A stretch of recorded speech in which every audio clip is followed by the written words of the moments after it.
خوش آمدید۔ 22 نومبر 1963 کو امریکی ریاست ٹیکساس میں اس وقت کے صدر کو قتل کر دیا گیا۔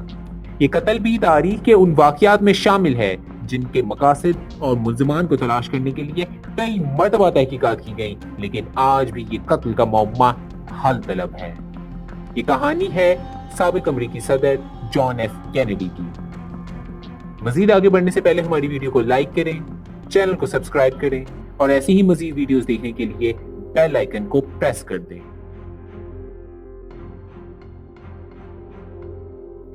جان ایف کینیڈی امریکہ کے 35ویں صدر تھے۔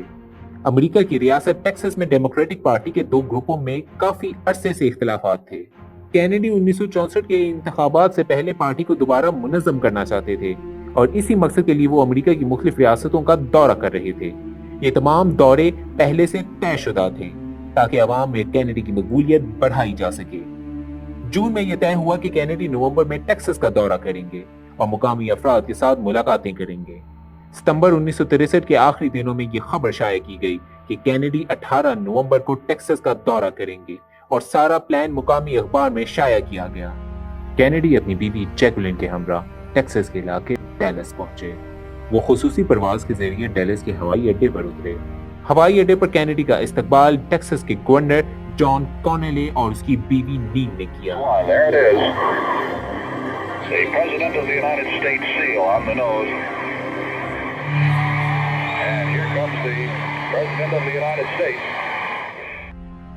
پلان کے مطابق صدارتی قافلے نے ڈیلس کی گلیوں سے گزرتے ہوئے ڈیلس مارکیٹ سینٹر جانا تھا، جہاں پر کینیڈی نے مقامی تاجروں اور بزنس مین سے ملاقات کرنا تھی۔ صدارتی قافلے کو اس طرح سے ترتیب دیا گیا تھا کہ کینیڈی کا مقامی آبادی سے زیادہ رابطہ ہو، اس لیے کینیڈی اور اس کی بیوی صدارتی لیموزین میں سوار ہوئے۔ اس گاڑی میں ٹیکساس کے گورنر جان کونیلی اور ان کی بیوی بھی سوار تھے۔ گاڑی کو چلانے والا ڈرائیور ایک خصوصی صدارتی سیکیورٹی اہلکار تھا اور اس کے ساتھ والی سیٹ پر بھی سیکیورٹی اہلکار بیٹھا ہوا تھا۔ اس لیموزین میں کل 6 لوگ سوار تھے۔ یہ ایک کھلی چھت والی گاڑی تھی۔ صدارتی قافلہ ڈیلس کے ایئرپورٹ سے روانہ ہوا۔ معمول کے مطابق اس صدارتی قافلے کو ڈیلس کی سڑکوں پر سے گزرتے ہوئے ڈیلس مارکیٹ سینٹر تقریباً 45 منٹ میں پہنچ جانا چاہیے تھا۔ پلان کے مطابق یہ صدارتی دستہ آہستہ آہستہ چلتا ہوا دوپہر 12:15 تک اپنی منزل پر پہنچ جاتا۔ یہ کل 16 کلومیٹر کا راستہ تھا۔ سیکرٹ سروسز کے ایجنٹ ونسٹن جی لاؤسن اپنے ساتھیوں کے ساتھ 14 نومبر کو اس علاقے کا خصوصی معائنہ کر کے گئے تھے۔ حفاظتی نقطہ نظر سے یہ پلان ان کے نزدیک سب سے بہتر تھا۔ سڑک کے دونوں اطراف صدارتی گارڈ اور عوام کے درمیان پولیس آرام سے کھڑی ہو سکتی تھی تاکہ صدر کی سیکیورٹی کو یقینی بنایا جائے۔ یہ کینیڈی کا ڈیلس کا مختصر سا دورہ تھا۔ شام کو کینیڈی نے ٹیکساس کے دوسرے شہر آسٹن میں خصوصی ڈنر میں شرکت کرنا تھی۔ ڈیلس مارکیٹ سینٹر سے واپس ڈیلس ایئرپورٹ تک کے سفر کے لیے دوسرے راستے کا انتخاب کیا گیا تھا، جو کہ تقریباً 6.4 کلومیٹر کا تھا۔ پلان کے مطابق صدارتی گاڑی مقررہ راستے سے گزر رہی تھی۔ لوگوں کا ایک ہجوم کینیڈی کو دیکھنے کے لیے آیا ہوا تھا۔ عوام صدر کو اپنے درمیان پا کر بہت خوش تھی اور خوشی سے نعرے مار رہی تھی۔ کھلی گاڑی میں بیٹھے کینیڈی ہاتھ ہلا کر لوگوں کے نعروں کا جواب دے رہے تھے۔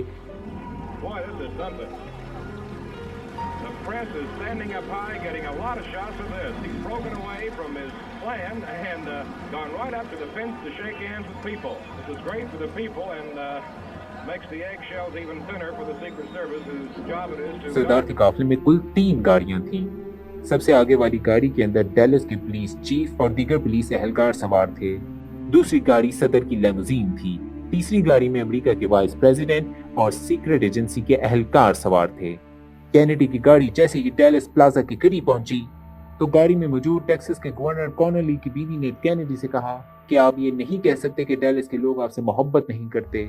جواب میں کینیڈی نے کہا کہ یقیناً میں ایسا نہیں کہہ سکتا۔ یہ کینیڈی کے آخری الفاظ تھے۔ جیسے ہی کینیڈی کی گاڑی ٹیکساس اسکول بک ڈپوزیٹری کے قریب سے گزری تو لوگوں نے 3 گولیاں چلنے کی آواز سنی۔ کچھ لوگوں نے گولیوں کی آواز کو پٹاخوں کی آواز سمجھا۔ عینی شاہدین کے مطابق گولیوں کی آواز سننے کے بعد لوگوں نے کینیڈی کو اپنا ہاتھ اپنی گردن اور گلے کے قریب رکھتے ہوئے دیکھا۔ کینیڈی کے سر اور گردن سے شدید خون بہ رہا تھا۔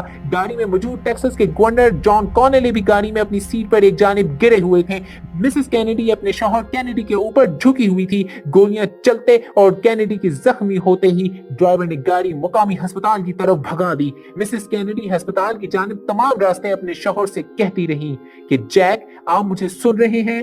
جیک اپنی آنکھیں کھول لے، لیکن ایسا نہیں ہوا۔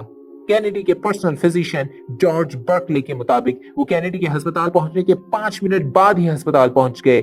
اس وقت تک کینیڈی فوت ہو چکے تھے۔ From Dallas, Texas, the flash, apparently official, President Kennedy died at 1 p.m. Central Standard Time, 2 o'clock Eastern Standard Time, some 38 minutes ago. سرکاری ڈیتھ سرٹیفکیٹ کے مطابق کینیڈی کی موت دوپہر 1 بجے چہرے اور گلے پر گولیاں لگنے کی وجہ سے ہوئی۔ کینیڈی کے والد آسکر ہوبر کے مطابق جب وہ ہسپتال پہنچے تو کینیڈی پہلے ہی مر چکے تھے۔ دی نیو یارک ٹائمز کو بیان دیتے ہوئے آسکر ہوبر نے بتایا کہ جب وہ ہسپتال پہنچے تو انہیں ایک کمرے میں جانے کا کہا گیا جس میں کینیڈی کی لاش پڑی تھی۔ انہوں نے کینیڈی کے چہرے پر پڑی ہوئی چادر اٹھائی اور کینیڈی کا خون آلود چہرہ دیکھا۔ وائٹ ہاؤس کی جانب سے کینیڈی کے مرنے کا اعلان 1:30 پر کیا گیا۔ کینیڈی کی سیکیورٹی ٹیم کے اہلکار کینیڈی کی لاش کو ڈیلس کے ہسپتال سے شفٹ کرنا چاہتے تھے، جبکہ ڈیلس کے پولیس ہیڈ آل روز کے مطابق یہ مقامی پولیس کا کام تھا کہ وہ کینیڈی کی لاش کا پوسٹ مارٹم کراتے اور پھر لاش کو روانہ کرتے، مگر کینیڈی کی سیکیورٹی ٹیم لاش کو اپنے ساتھ لے جانا چاہتی تھی تاکہ واشنگٹن میں اٹاپسی کرائی جائے۔ دوپہر تقریباً 2 بجے کے قریب کینیڈی کی لاش کو ایک تابوت میں ڈال کر ایئرپورٹ پہنچا دیا گیا اور ایئرپورٹ پر ایئر فورس 1 جہاز کھڑا تھا۔ تابوت کو جہاز میں رکھ کر واشنگٹن پہنچا دیا گیا۔ وائس پریزیڈنٹ لنڈن جانسن کو فوراً پریزیڈنٹ بنا دیا گیا۔ صدر کا حلف انہوں نے جہاز میں اٹھایا۔